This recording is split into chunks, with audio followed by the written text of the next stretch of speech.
Salut, salut, salut, comment vas-tu? J'espère que tu vas bien, que tu profites bien de cette période, où en temps normal, l'énergie, l'énergie est au plus haut, mais bon, là, exceptionnellement, l'énergie de la magie de Noël semble ne pas être à son pic le plus élevé que dans les années précédentes, mais en même temps, c'est une bonne chose. Ça montre bien qu'un un vieux système dans lequel on a baigné pendant des millénaires est en train de s'écrouler.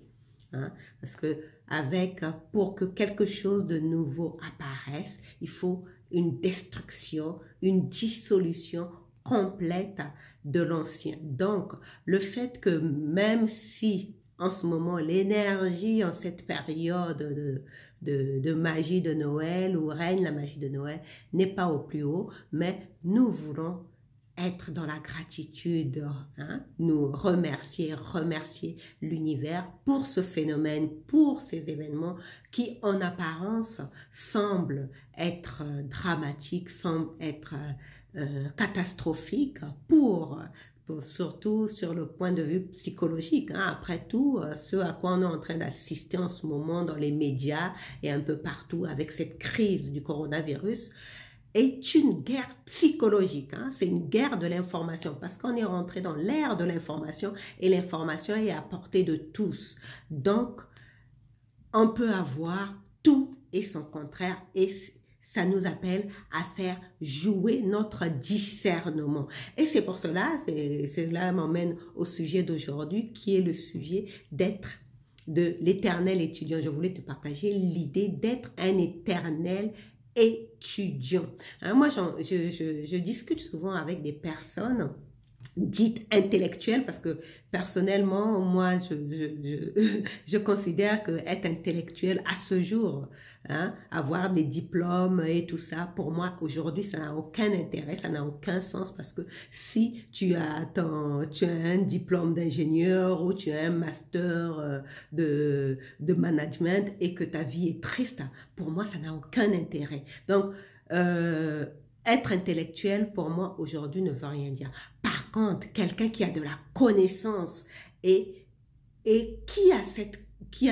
de la connaissance, de l'information, et qui, par son existence, par sa vie, par sa façon de vivre, ben, respire cette connaissance, donc cette connaissance empirique, donc l'expérience, ça pour moi, ça a beaucoup plus d'impact sur les personnes qui l'entourent et bien sûr, beaucoup plus tard, sur la planète, sur l'humanité entière, parce qu'après tout, nous sommes, chacun de nous, hein, individuellement, parce que beaucoup d'entre nous ne s'intéressent pas beaucoup aux enseignements spirituels, mais je peux te dire que c'est de là que viennent toutes nos connaissances. Hein. C'est du monde invisible, de la spiritualité, de la métaphysique que viennent toutes nos connaissances.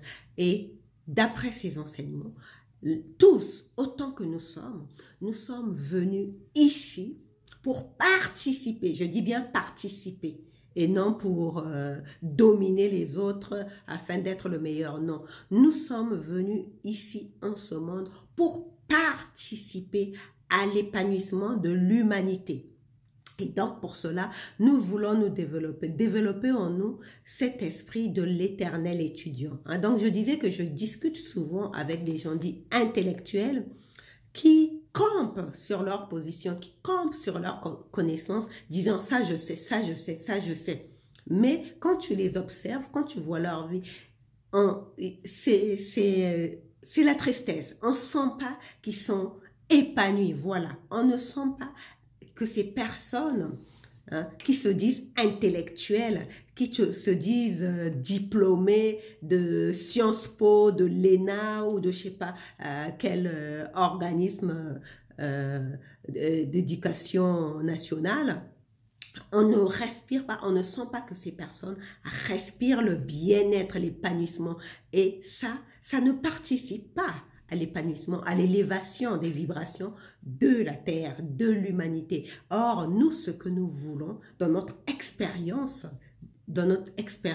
terrestre, nous sommes ici pour participer, nous voulons participer à l'élévation vibratoire de l'humanité. Et pour cela, chacun de nous doit travailler à son épanouissement personnel. Et sache que ta réussite personnelle n'est que le début, n'est que le début du travail. Tu dois d'abord travailler à ton épanouissement personnel, à ta croissance personnelle. Et ensuite, une fois que tu atteins cette réussite personnelle, là commence le travail d'ensemble qui consiste à participer à l'élévation, à l'épanouissement de l'humanité tout entière. Et crois-moi, il y a du boulot. Il y a du boulot. Et c'est pour cela que nous voulons, chacun de nous, à son niveau, développer un esprit d'éternel étudiant. Un esprit d'éternel étudiant, ça veut dire que tu ne t'assois pas sur tes connaissances, tu ne t'assois pas sur tes acquis, tu ne prends pas toutes les expériences, toutes les connaissances que tu as acquises jusqu'à présent comme parole d'évangile, parce que là, tu vas te scléroser. Là, tu vas scléroser ton cerveau. Là, tu vas stagner. Or, nous ne sommes pas ici pour stagner. L'univers est en éternel, en perpétuelle expansion. Donc, toi, tu ne veux pas stagner. Toi, tu veux continuer à évoluer. Et si tu continues à évoluer, tu seras dans le rythme. Tu seras en accord avec les lois de l'univers qui sont, certes, les lois de l'univers sont certes immuables, mais l'univers lui-même est en éternelle expansion. Et donc, pour cultiver cet esprit d'étudiant, je t'ai retenu 7 questions principales, 7 questions qui sont puissantes, qui va tous les jours te permettre d'entretenir cet esprit d'étudiant parce que tu veux continuer à croître, tu veux continuer à évoluer. Hein, je les ai notés pour que ça soit clair, pour ne pas les oublier. Donc, je vais te les citer.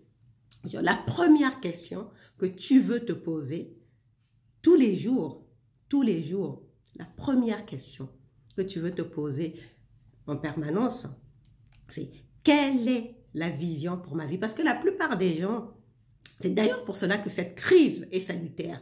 Hein? Moi, quand je vois ce qui se passe en ce monde, en ce moment avec cette crise du coronavirus, je me réjouis dans mon cœur parce que ça nous a donné un grand coup de pied au cul. Excuse-moi du langage, mais ça a donné un grand coup de pied aux fesses, aux humains qui dormaient littéralement. Ce à quoi on participe, c'est un éveil collectif. Tous ces confinements, rien en ce monde n'arrive par hasard. Rien en ce monde n'arrive sans l'accord de l'univers, sans l'accord du divin. Donc, pour ceux qui sont éveillés, pour les observateurs de la vie, pour les grands initiés, eux, ils savent.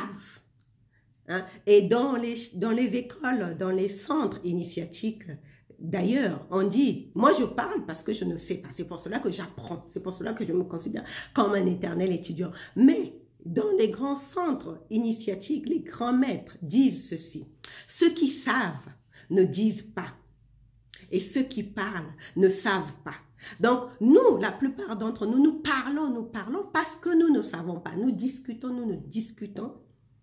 Hein? Nous allons chercher, on pioche parce qu'on est dans l'ère de l'information, de la connaissance. On trouve à boire et à manger aujourd'hui partout sur Internet. Parce que nous ne savons pas. Donc, on cherche l'information. Justement, donc pour pouvoir trouver, pour que l'univers lui-même, directement, te donne les réponses, toi, tu veux te poser des questions puissantes. Donc, la première question que tu veux te poser, c'est quelle est la vision pour ma vie? Ça, c'est la première question. La deuxième question, j'espère que tu vas les noter parce que moi, ça m'aide beaucoup au quotidien pour pouvoir évoluer et pour pouvoir prendre de la hauteur et relativiser tout ce qui se passe. Même si sur certains points, je campe sur mes positions comme le port du masque dans la rue. Mais ça me permet de relativiser. Ça me permet de relativiser certaines décisions qui sont prises par nos gouvernants. Donc ça, c'est la première question que tu veux te poser, c'est quelle est la vision pour ma vie? La deuxième question que tu veux te poser, qui va t'aider aussi, qui est très puissante, que dois-je devenir? Qu'est-ce que tu veux? Ça, c'est la deuxième question. Que dois-je devenir pour que, justement, la vision que tu captes de l'univers, parce que c'est l'univers qui t'envoie cette vision, c'est là la différence entre la visualisation et le fait de visionner et le visionnement, voilà, c'est là la différence. La visualisation vient de ton mental, c'est toi qui par ton désir va décider de visualiser quelque chose. Par exemple, tu veux un partenaire idéal avec telle caractéristique, tu vas visualiser ce partenaire, tu vas visualiser cette femme idéale, tu vas la visualiser. Ça, c'est ton mental qui va t'aider à faire ça.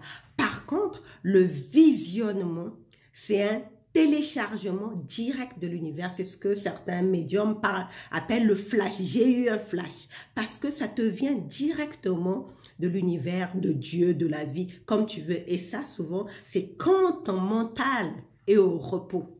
Hein? Ça peut arriver quand tu rêves, quand tu dors la nuit en temps de rêve, ou bien quand tu médites, tu peux avoir cette vision, une image comme ça, flash qui apparaît, tu ne sais pas d'où ça vient, ça t'apparaît comme ça et ça capte ton esprit à tel point que tu te dis, c'est ça que je dois faire, c'est ça la vision. Donc, je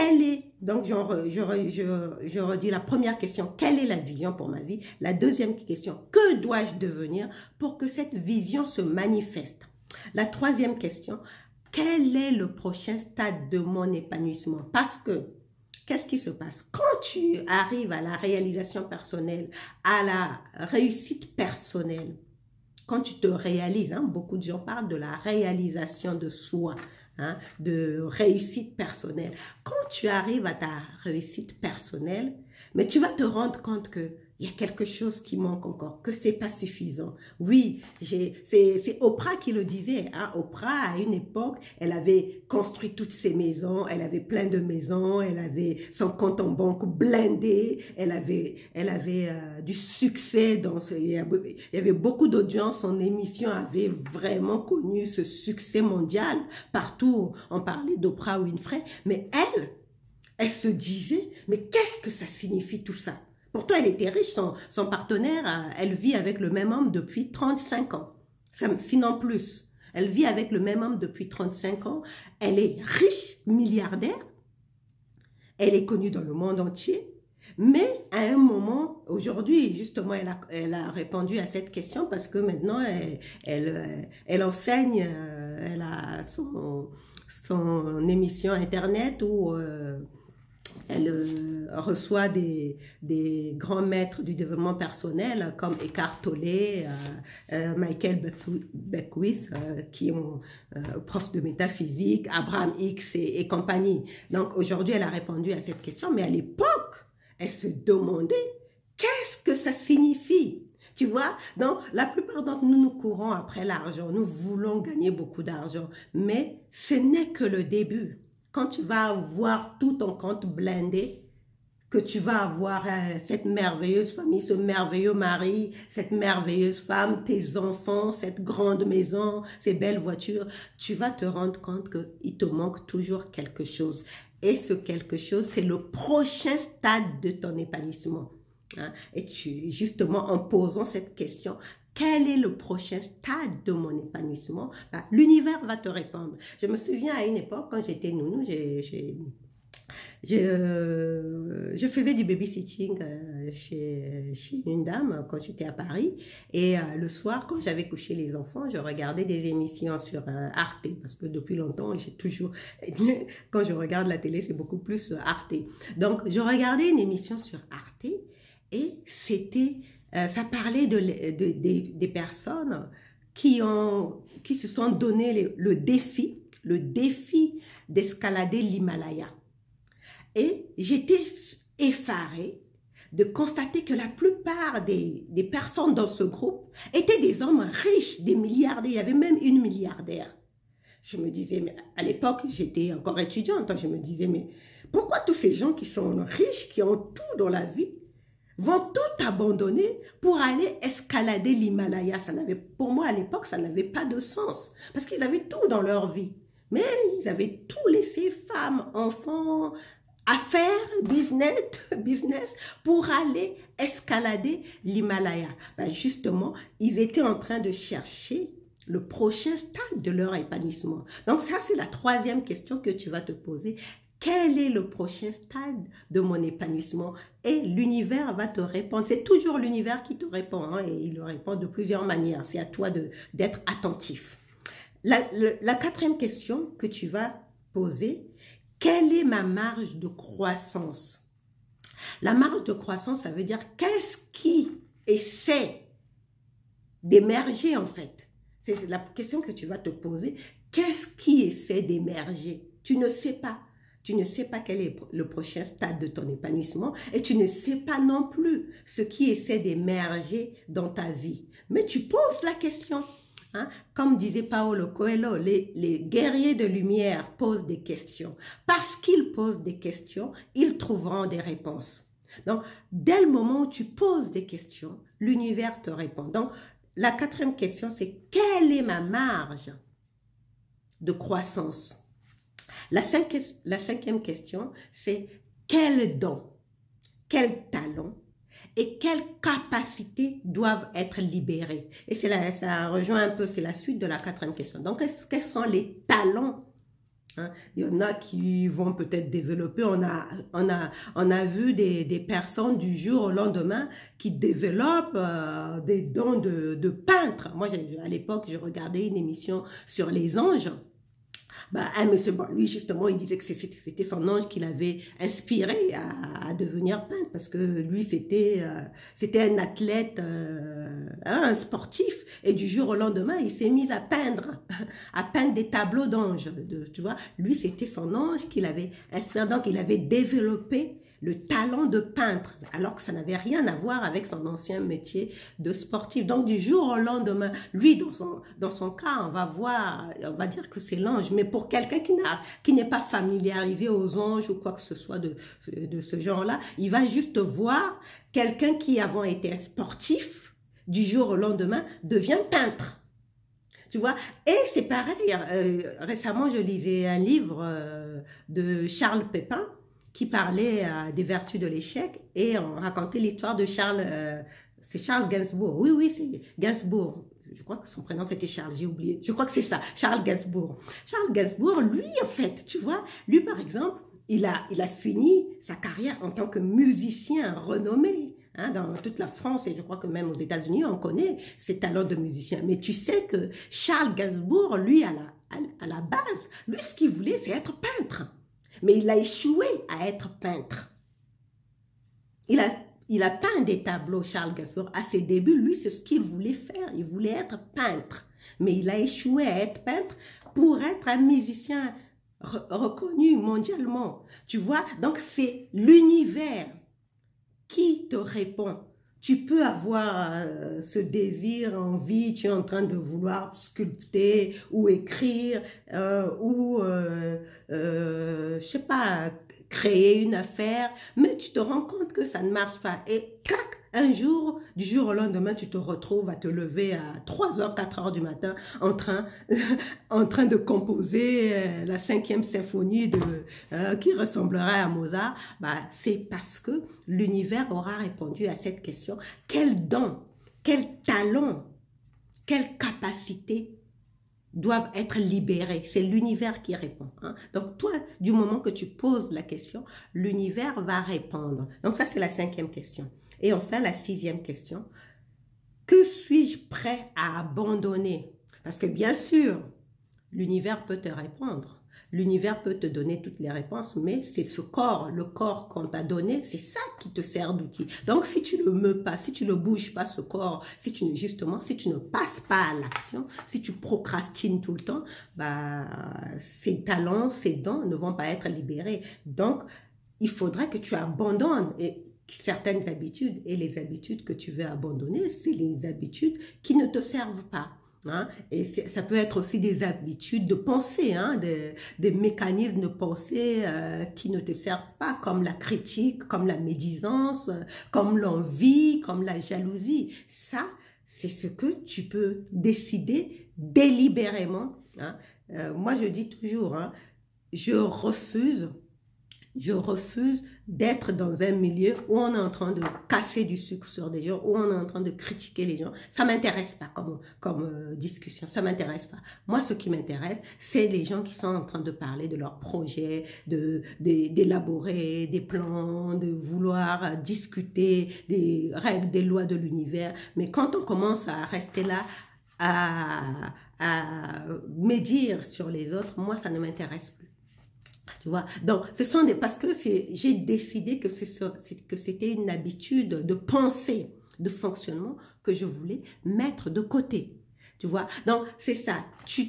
Toi aussi, tu veux, surtout en cette année qui arrive, hein, c'est la nouvelle année qui arrive, nouvelle année, on prend de nouvelles résolutions et il y a la nouvelle année 2020, mais surtout on est rentré, hein, souviens-toi des ma solo précédents où je parlais qu'on est rentré, on est en train de rentrer, mais on n'est qu'au début, hein, parce que ça s'est passé le 21 décembre, on est entré dans l'ère du Verseau. Hein, c'est pas une vue de l'esprit, hein, les astronautes, il faut aller voir les images d'astronomie, on montre bien cette conjonction entre Jupiter et Saturne et la Terre. Hein, il y a eu un alignement de ces planètes-là. C'est pas une vue de l'esprit, c'est réellement, ça s'est produit et c'est pour la première fois depuis des millénaires.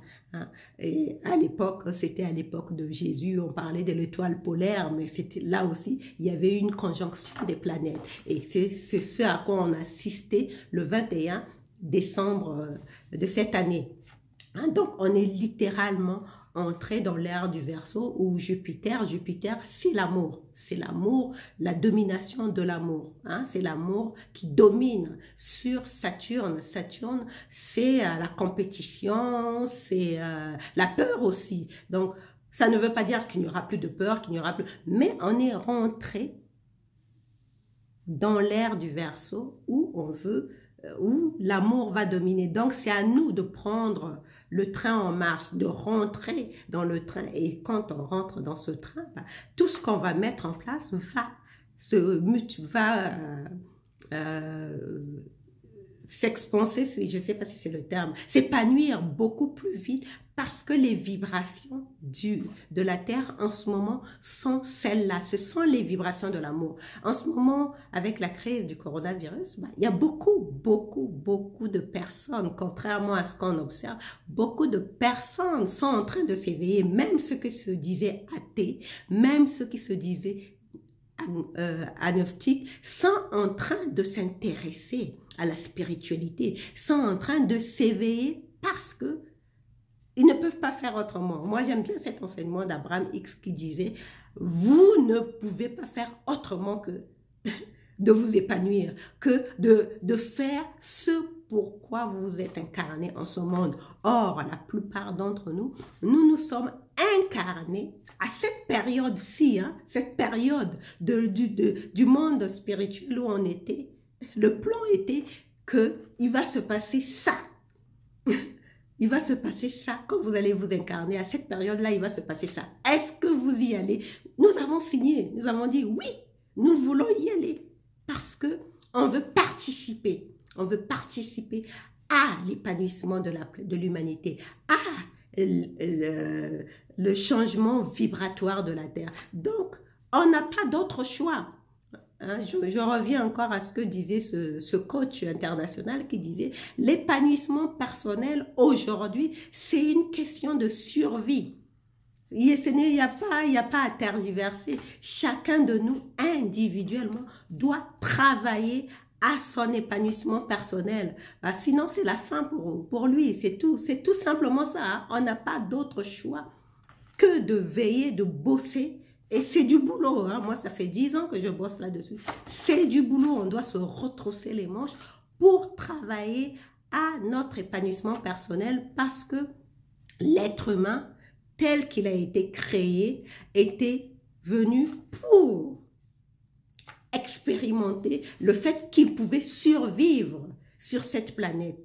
Au début, depuis 200 000 ans que l'être humain est apparu, l'expérience c'était celle-là. L'expérience du divin en mettant, pour ceux qui croient en Dieu, hein, pour ceux qui croient en Dieu, mais pour les scientifiques, on ne sait pas encore qu'est-ce qui nous a mis ici, donc on n'a pas encore répondu à cette question, mais pour ceux qui croient en Dieu, Dieu nous a mis ici d'abord pour vérifier si on pouvait survivre dans cette terre. On a montré qu'on pouvait survivre. Maintenant, il est temps de passer à la deuxième étape. La deuxième étape, il ne s'agit plus de rester, de survivre. Il s'agit maintenant de s'épanouir. Donc, ceux qui ne pourront pas s'épanouir vont disparaître purement et simplement. Parce que les vibrations de la Terre sont tellement élevées qu'elle ne pourra plus supporter les personnes qui ne cherchent que la survie. Parce que ça va être dramatique. Hein? C'est comme le papillon, la chenille. La chenille, soit elle entre dans son cocon et elle devient un papillon, ou bien elle se fait écraser, piétiner par les hommes. C'est la même métaphore. Donc c'est à nous de choisir, de faire ce choix de l'épanouissement personnel. Et pour aller vers notre épanouissement personnel, nous voulons adopter cette attitude d'être un étudiant perpétuel, de perpétuel étudiant qui apprend chaque fois sur son chemin et s'élève, hein, croit, hein, et travaille à son épanouissement personnel tout en répondant aux questions à chaque marche, hein, à chaque progression sur son parcours. Et on veut retenir aussi qu'il n'y a pas un seul chemin. Il y a autant de chemins qu'il y a d'individus. Nous sommes 8 milliards d'individus et il y a 8 milliards de chemins. Donc le chemin, il n'y a pas qu'un seul chemin à suivre. Mais le procédé pour atteindre l'épanouissement est le même, c'est-à-dire poser des questions à l'univers et l'univers y répond selon la personne, selon la vibration de la personne, parce que chacun de nous vibre à une fréquence qui lui est propre. Donc c'est pour cela que les critiques sont à bannir. Hein. Tout ce que tu peux faire, c'est donner, partager, inspirer. Partager ton expérience. Maintenant, si ça inspire quelqu'un à suivre son chemin, bah, il suit le chemin. Mais dans tous les cas, toi, pour évoluer, tu veux